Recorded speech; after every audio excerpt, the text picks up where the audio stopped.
हमारे साथ बात करने के लिए हैं अजय कुमार जी, जो कि public health and holistic human development foundation के चेयरपर्सन हैं और साथ ही साथ बिहार के पृष्ठभूमि से भी जुड़े हुए हैं। अजय जी, अभी जो बिहार की स्थिति है कोरोना के काल में, किस तरह से आप देखते हैं इसे? देखिए, विश्वव्यापी कोरोना की जो स्थिति है अंतर्राष्ट्रीय स्तर पर भयावह बनी हुई है। इसमें बिहार की स्थिति अभी और ज्यादा भयावह हो गई, क्योंकि बिहार में शुरू से ही स्वास्थ्य सुविधाओं का बहुत अभाव रहा। इंफ्रास्ट्रक्चर है नहीं। पहले क्या होता था, लोग बीमार पड़ते थे, दिल्ली एम्स में दिखाने आते थे तो बाहर दिखा लेते थे, लेकिन एक कोरोना में आप जहां हैं आपको वहीं दिखाना है। अभी लॉकडाउन भी वहां पे है, ऐसे में कहीं आदमी जा भी नहीं सकता। तो इन परिस्थितियों में वहां स्वास्थ्य की अभी जो खबरें आ रही है और जो वस्तु स्थिति है, दोनों ही बहुत खराब है और सरकार को स्वास्थ्य पर बहुत गंभीरता के साथ ध्यान देने की जरूरत है। अजय जी, जो हम देख रहे हैं कि जब हर राज्य जहां पे क्वारंटाइन जो है वो टर्म स्टार्ट किया था, वहीं बिहार में हमने देखा कि नीतीश सरकार ने क्वारंटाइन को ही पूरी तरह से खत्म कर दिया उन्होंने खत्म कर दिया। और अब देख रहे हैं कि जो स्थिति जहां दिल्ली कंट्रोल कर रही है, मुंबई कंट्रोल कर रही है, वहीं अब बिहार में दुगने रेट से बढ़ रही है। तो क्या लगता है आपको, उस समय जो क्वारंटाइन नहीं करने का जो फैसला नीतीश कुमार के द्वारा लिया गया, मुख्यमंत्री के द्वारा लिया गया, कितनी हद तक सही है और क्या उसी का कारण आज बिहार को भुगतना पड़ रहा है? एक्चुअली उसमें दो कारण है। एक तो शुरुआत में जो माइग्रेंट लेबर्स वगैरह बिहार गए, तो शुरुआत में ऐसा हुआ था कि वो लेबर वगैरह बाहर रहे तो खतरा उतना फैलने की आशंका नहीं थी। लेकिन बाद में जब लेबरर्स वगैरह वहां पहुंचे और इन्फेक्शन होना मास लेवल पे शुरू हुआ, तो ऐसी परिस्थिति भयंकर बनी। अब सरकार वहां लॉकडाउन कर रही है, लेकिन स्थिति भयानक है और बहुत गंभीरता से इस पर विचार करने की जरूरत है। प्राइवेट हॉस्पिटल्स को इसमें लेकर के और जितना संभव हो सके लोगों को मदद पहुंचाने की इस आपात स्थिति में जरूरत है। अजय जी, आप पब्लिक हेल्थ सेक्टर से जुड़े हुए हैं, लगातार उसके साथ काम कर रहे हैं, सोशल वर्कर के रूप में भी आप काफी जाने माने जाते हैं। इस दौर में आपके द्वारा क्या कुछ इनोवेटिव, क्या कुछ नया किया गया कि बिहार के लोगों को इस जैसी महामारी से राहत मिल सके? इसमें सबसे पहले तो जो बिहार के लोग दिल्ली वगैरह में भी है और जो संपर्क करते हैं उनको यहाँ हॉस्पिटल्स वगैरह में आरएमएल, सफदरजंग या जहाँ भी होता उनकी जरूरत मदद करते हैं। प्लस बिहार में भी जो व्यवस्था है उस सीमित व्यवस्था में एम्स वगैरह, पीएमसीएच वगैरह, वहाँ लोगों को भर्ती कराने का कुछ प्रयास करते हैं, खास करके उन लोगों को अवेयरनेस के माध्यम से। और मुझे खुद भी कोरोना हो गया था तो लोगों को इस मामले में बताते हैं कि कैसे बचा सकता है, क्योंकि prevention is better than cure वाली नीति ही यहाँ पे ज्यादा कारगर होगी। क्योंकि सारे आदमी बीमार पड़ने के बाद इंफ्रास्ट्रक्चर हमारे यहाँ उतना नहीं है कि हम उनको कोप कर सकते हैं, बट अपने आप को थोड़ा प्रिवेंट करके और जो जरूरी गाइडलाइंस है, प्रोटोकॉल्स है, उसके माध्यम से थोड़ा बचा जा सकता है। अजय जी, आप अभी हाल फिलहाल में कोरोना से उभरे हैं। आपको जब बीमारी हुई थी तो आपने दिल्ली के सरकारी अस्पताल में अपना इलाज कराया, जबकि हम देख रहे हैं कि कई बड़े नेता हैं वो प्राइवेट हॉस्पिटल्स में अपना ट्रीटमेंट करवा रहे हैं काफी बड़ा अमाउंट देकर। किस तरह से देखते हैं आप, क्योंकि दिल्ली की सरकारी अस्पताल की जो स्थिति है, आप वहां से खुद अभी निकल कर आए हैं, कैसा स्थिति बना हुआ है दिल्ली में? मैडम, सबसे पहले तो मैं नेता नहीं हूँ, मैं एक सरकारी कर्मचारी हूँ और थोड़ा सोशल फील्ड से जुड़ा रहता हूँ। मुझे 1 तारीख को फीवर हुआ और मैं ऑफिस जाते रहा। बाद में मुझे 8 तारीख की रात में काफ़ी वीकनेस हुआ और मैंने आरएमएल के एमएस मीनाक्षी भारद्वाज जी हैं, उनको मैं जानता था, तो उनको मैंने बताया कि मेरी तबीयत खराब हो रखी है। फिर जाकर के आरएमएल में एडमिट हुआ, वहाँ पे कोरोना का पॉजिटिव आया और उसके बाद 2-3 दिन के बाद हम आ गए घर। लेकिन उसके बाद मेरी स्थिति थोड़ी फिर से फीवर आने की हो गई, तो मैं सफदरजंग में गया और वहां पर निगेटिव होने के बाद फिर मैं आकर ठीक हुआ।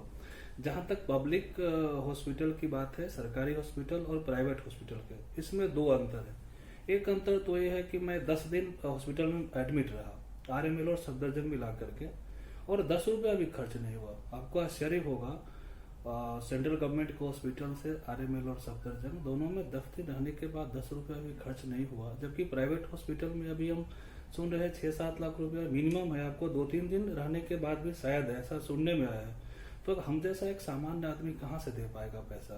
तो मैं जिंदगी में कभी भी प्राइवेट हॉस्पिटल में गया नहीं और सरकारी हॉस्पिटल में ही दिखाया। इसलिए मेरा तो ये मानना है कि पब्लिक हॉस्पिटल्स को और मजबूत होना चाहिए, ताकि इससे ही जनता का भला होगा।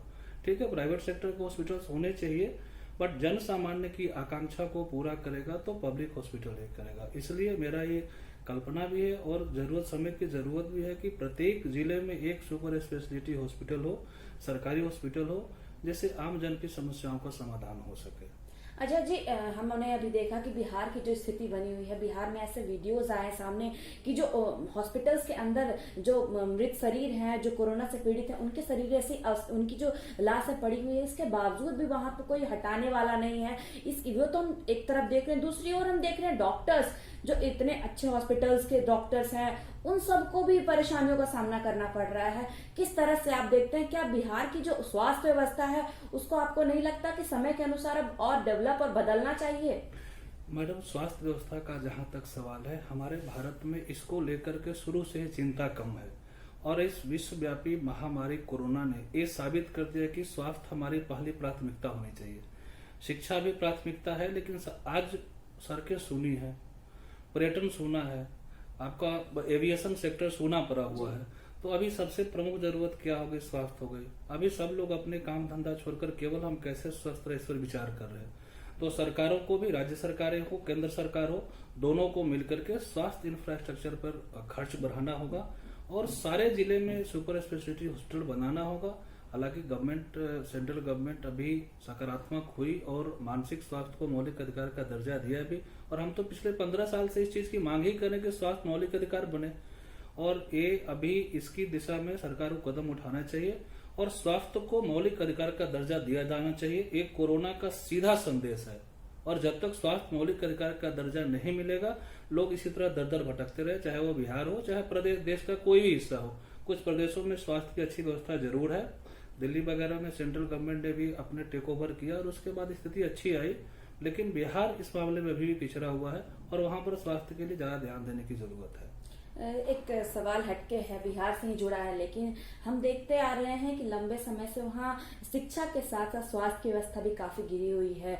काफी सरकारें आ रही हैं, जा रही हैं, सब बदलाव हो रहा है, लेकिन ये तो जो मेन कड़ी है एक अच्छे समाज के लिए, उन दोनों कड़ियों में कोई बदलाव नहीं देखा जा रहा है। क्या आपको नहीं लगता कि केंद्र सरकार को आगे आकर इस जैसे जो मेन खास मुद्दे हैं उन पर काम करना चाहिए? मैडम, इसमें दो मुद्दा है। बिहार में दो तरह की प्रतिभा है। एक प्रतिभा काफी पढ़ी लिखी है और एक प्रतिभा लेबर क्लास की है, और दुर्भाग्य है कि दोनों प्रतिभाएं वहां से निकल जाती हैं। आप रिक्शा चलाने वाले भी बिहारी आपको मिलेंगे और IAS IPS से बिहारी मिलेंगे। तो जो जिसको हम एक एलिट क्लास बोलते हैं वो भी बिहार से माइग्रेट कर गए, और जो लेबर क्लास है वो भी कर गया। तो जब तक अपनी जन्मभूमि पर रह करके और वहां की सरकारों द्वारा, राज्य सरकारों द्वारा रोजगार की योजना तैयार करके और उनको वहां पर सेटल नहीं किया जाएगा, तब तक किसी प्रदेश का ही विकास नहीं हो सकता। हम नौकरी करने बिहार से बाहर आ गए, लेकिन हम अपने घर पे जाए ही नहीं, वहां इंफ्रास्ट्रक्चर को डेवलप ही नहीं करें, तो इससे वहां के लोगों का भला नहीं होगा। इसलिए राज्य सरकारों का यह प्रथम दायित्व होना चाहिए कि योग्यता के अनुसार उनको रोजगार दे। और जब तक कि कहीं की भी सरकार है, बिहार की हो चाहे कहीं की भी हो, जब तक ये काम नहीं करेगी तब तक उस प्रदेश का भला नहीं होगा। मैं बिहार की सरकार से, आज जो भी सरकार है, आने वाली जो भी सरकारें होंगी, मैं उनसे निवेदन करूंगा कि वो ठोस रणनीति तैयार करें कि बिहार की प्रतिभा के अनुसार उनको वहां नौकरी देना चाहिए। ज्यादा जिनमें टैलेंट है वो बाहर जाएंगे, उसे हम रोक नहीं सकते, लेकिन औसतन जो वहां रहना चाहते हैं, सामान्य मध्यम वर्ग के जो अच्छे पढ़े लिखे लोग हैं, उन लोगों को रोजगार की समुचित व्यवस्था करना ये राज्यों का प्रथम कर्तव्य होना चाहिए। मैंने एक ट्वीट भी किया था कि राज्य सरकारों को अपने श्रम संसाधन और जो भौगोलिक संसाधन है, मानव संसाधन है, उनका साथ मिला करके समुचित रोजगार की व्यवस्था करनी चाहिए। ये राज्य सरकारों का प्रथम दायित्व होना चाहिए बेसिकली।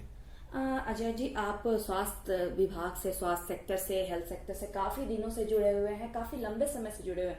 आज कोरोना जैसी महामारी में आज पूरा देश इससे जूझ रहा है। भारत की भी स्थिति काफी खराब हो चुकी है, 15 लाख से ऊपर केस अब पहुंचने वाले हैं, और हमने देखा कि इधर पिछले एक सप्ताह के अंदर सबसे ज्यादा बढ़ोतरी हुई है।